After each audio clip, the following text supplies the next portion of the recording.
Greetings, Diocese of Olympia, and all who may be watching. Each year our country celebrates on this day one of the most important prophets of our time, the Reverend Dr. Martin Luther King Jr.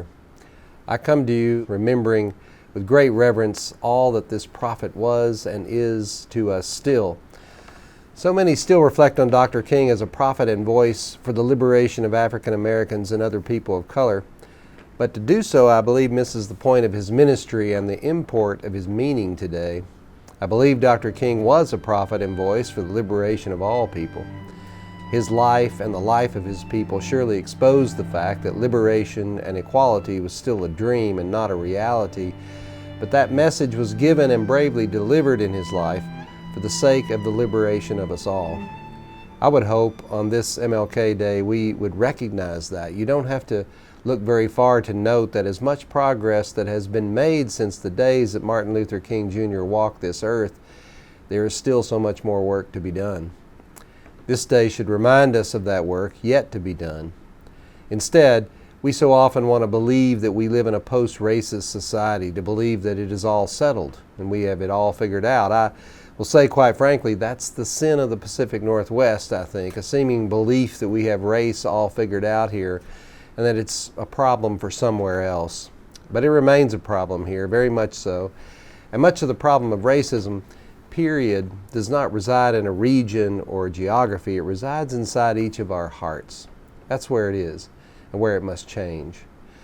Among those who are continuing what Dr. King started, and a writer I'm truly looking to on this subject now, is Ibram Kendi, whose books Stamped from the Beginning and How to Be an Anti-Racist have truly helped me move down the road a little more. Kendi has said, you don't decide only once to be an anti-racist. Instead, it's a decision that circumstances, including your own character, will demand of you repeatedly. The mind is complex, and when we think of any personality trait that we're striving to get away from, like racism, it's an everyday process. It's just too easy to say, I'm not a racist, or I'm over that, or to believe that it is someone else's problem. I hope if this day means anything and propels you to anything, that it would disavow you of that idea. Forget about whether this country or this state or this city have it all figured out, and even more, don't choose the status of hoping someone else fixes this. Just concentrate on yourself. How can you grow and change yourself? As Kendi says, we have to be conscious of it on a regular basis in order to not be that way anymore. As I've said before on this topic, you can't get well if you don't believe you're sick.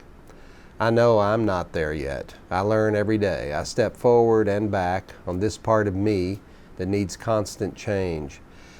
So may this day not simply be a reflection on the life of a great man, but instead a recommitment to work and the work he called us to and left unfinished. I'll leave you with one of his quotes. Every person must decide whether they will walk in the light of creative altruism or in the darkness of destructive selfishness. Don't just look back today. Make a choice today. Make a change today. My brothers and sisters, bless you all as we remember and aspire to continue the legacy and ministry of the Reverend Dr. Martin Luther King Jr. Blessings to all of you.